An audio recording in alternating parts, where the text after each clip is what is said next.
This is An Gong-ju, an unattractive girl whose life is in disarray because her face doesn't meet Korean beauty standards. The story begins with An Gong going to work as a tour guide for a duty-free tour. However, due to her irregular sleep cycle, she gets late, and the tourists take another tour guide. She rushes to the mall to catch up with the tourists, only to find that their backup tour guide is Wong Bitna, a hottie with everything.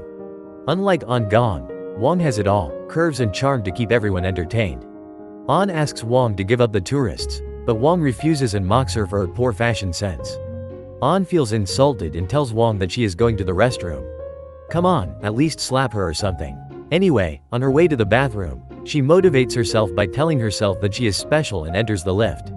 Inside, she finds a poster about a life-changing beauty story but ignores it and looks around the lift. She sees a little kid and waves at him, but the little jerk starts crying and says he's only into muscle mommies. Hearing this, everyone in the lift starts laughing at An Gong, and she leaves. That little jerk. As she goes outside, she stumbles upon a guy named Lee Jun-gi. He assists her in getting up and gathers her stuff, giving her a coupon book that she dropped. She hands the book back to him, telling him she doesn't need it and explaining that if he gathers enough of those coupons, he will get a chance to participate in a beauty competition. Lee Jun tells her that she should participate, but she dismisses the idea, saying she doesn't waste her time on something that will never happen. A few moments later, she gets a call from a tourist and leaves for work. When she arrives, the tourist tells her that their coupon is missing and asks An Gong to give them a new one. As she opens her bag, she realizes she must have swapped bags with Lee Jun. She rushes back to the place they were sitting, but he is not there, so she searches for him. She finds him in the mall and rushes towards him but loses her breath when she sees Lee going inside the wall. This looks quite similar to Harry Potter. Curious about what happened, our main protagonist also tries it and pushes the wall. On the other side, she finds another mall, but it is empty. Inside, she finds the same coupon book and picks it up. While looking for Lee, she accidentally breaks a perfume bottle and tries to clean it up, but an office employee named Chansing arrives and gives her a weird look. He asks her who she is and why she is there. Hearing his questions, An Gong gets nervous and tries to run away. She goes to the lift, and as it opens, Chansing is standing there. She tries to run again and hides under a table. But it's no use because Chansing is there, looking at her like a creeper. An Gong gets scared and tells him that she will pay for the perfume, and he tells her that she can't because it was his mother's. Hearing this, she thinks she is talking to the angel of death and tries to stay calm. Chansing tells her that he is the messenger of beauty and takes her to a dressing room filled with mirrors. An Gong tries not to look at the mirrors, and when questioned, she tells him that she is ugly and doesn't want to see her face. Chansing forces her to look at the mirror, and a flashback is shown. She remembers sitting alone in a ballet room in the past. After ensuring that no one is around, she dresses up as a ballet dancer and begins practicing in front of the mirror. In the middle of her practice, she falls, and her friends make fun of her. In the present, she inquires about what is happening, to which Chan Sung responds, "All the mirrors in this room will show you a moment you want to remember or a moment you don't want to remember." She then admits that she sees no improvement in herself when she looks in the mirror. Chansing rolls one of the mirrors, transporting them back to where she dropped the perfume. He then asks her to select a perfume from the shelf. She looks confused and inquires whether there is a perfume that can completely transform her into something new and beautiful. He reveals that she had just broken the perfume she required. After that, he takes one of the perfumes and sprays it on her. As soon as Chan Sung sprays the perfume, An Gong is found dozing off in the previous mall. Wong wakes her up and asks what she's doing there. Initially, An Gong believes it was all a dream, but she soon discovers Chansing's sticker in her coupon. She also smells the same perfume on her clothes and realizes she wasn't dreaming.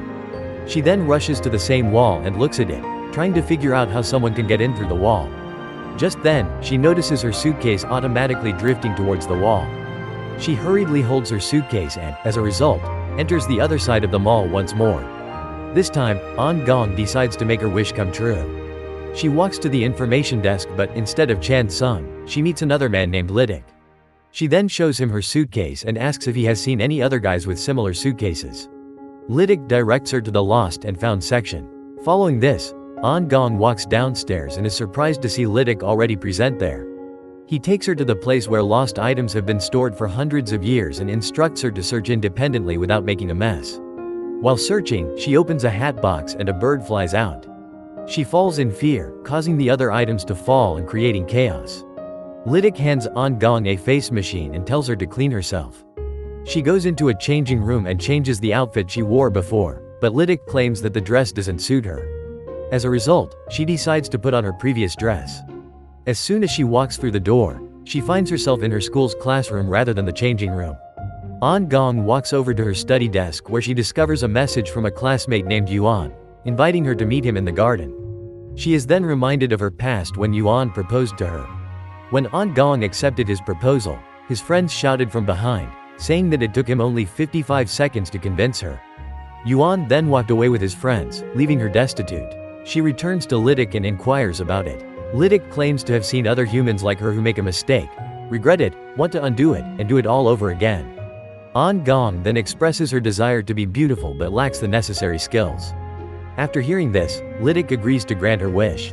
Following that, he begins to do her makeup, making her face look attractive. When she looks in the mirror, she doesn't believe her eyes and pinches herself. When Lydic notices this, he expresses his dissatisfaction with the same human pattern and quickly vanishes. An Gong then goes to the information desk to thank him, but she cannot find him. An Gong hears a siren and notices 4 officers approaching her. As a result, she begins to flee, but soon a guy named Wang stops her. Wang takes her into the investigation room and charges her with stealing the jewels. An Gong requests that he find her a lawyer as she is innocent. Wang informs her that human laws don't apply there. Then she admits that all she did was break a perfume bottle. After that, Wang takes her to the stolen jewelry section. One bystander at the crime scene claims to have seen An Gong stealing the jewels. She then requests Wang to search her belongings. However, the officers cannot open the suitcase because no one knows the code, so they try with a lever. Soon, Wang realizes that the suitcase belongs to their master and wonders where she got it.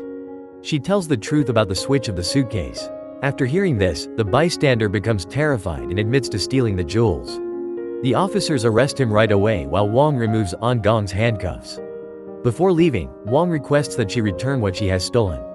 She inquires about what else she has stolen, to which he responds, "My heart." Wang then proposes and draws her closer to him. He puts a locket around her neck, says she'll need it, and walks away. She suddenly remembers her suitcase and follows him to inquire about the master, but she finds herself back in the regular mall. Wang appears from behind, picks up An Gong's coupon and 2 extra stickers. An Gong grabs her coupon and walks away, telling him to mind his own business. An Gong goes to the restroom and smiles while looking in the mirror. During this, she receives messages from her group in which her friends mock her. After reading the messages, she walks out upset and decides to throw away her locket. Simultaneously, another man named Chanyel approaches her. He informs her that he needs her and leads her back to the other side of the wall. This time, Wang notices them passing through the wall. After breaking through the wall, An Gong discovers the mall is dark and inquires about what is going on. Just then, Chanyel notices several people dressed in black. As a result, they both hide behind a shelf. Chanyel informs her that they are evil's messengers and reveals that the wall formed to keep them hidden is cracking. According to him, the more humans doubt them, the weaker they become. A few moments later, they hear a huge explosion, so Chanyel goes to investigate.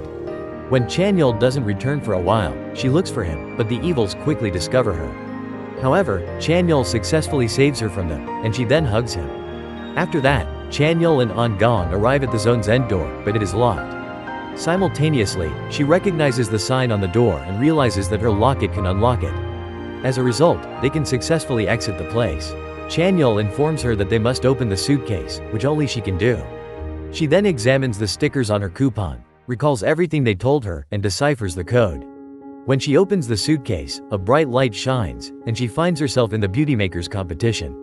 She is led to the stage where other participants and the audience are present. Everyone makes fun of her, so she wishes it was just a dream. Soon, An Gong wakes up on the tourist bus, thankful that it was all a dream. She discovers no stickers in her coupon, confirming that it was just a dream. She then receives a message informing her that her application for the Beauty Queen Maker Festival has been accepted. At the same time, Wang arrives and announces that she has submitted both applications for the festival.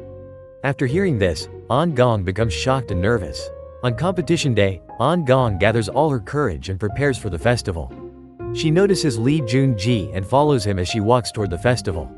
When Li Junji inquires about her trip, she realizes it wasn't a dream. He encourages her to believe in herself by adorning her neck with jewels. The competition is ongoing with a competitor standing on stage. They are all astonished to see the beautiful An Gong, who wins the competition. On the other hand, Wang falls off the stage, and everyone mocks her. After the competition, An Gong is able to persuade Wang to become friends. In the next scene, An Gong directs tourists on a duty-free tour, and everyone compliments her beauty. She also notices a nervous girl on the bus, so she hands out a coupon and suggests she go to the mentioned location, instilling hope that something amazing will happen. While An Gong is shopping for herself, Si-hun, the mall's director, notices her and follows her. An Gong doesn't recognize him and inquires about him. Si-hun then reminds her how they met in front of the elevator and their suitcases were switched. She becomes perplexed and realizes she has met Si-hun rather than the master. He then expresses his feelings for her and holds her hand. In the following scene, the nervous girl goes to the wall where she notices a suitcase. The suitcase automatically moves towards the wall, and when she tries to hold it, she gets inside. And the whole story restarts again. That's all for this part. Like and subscribe to the channel for amazing content.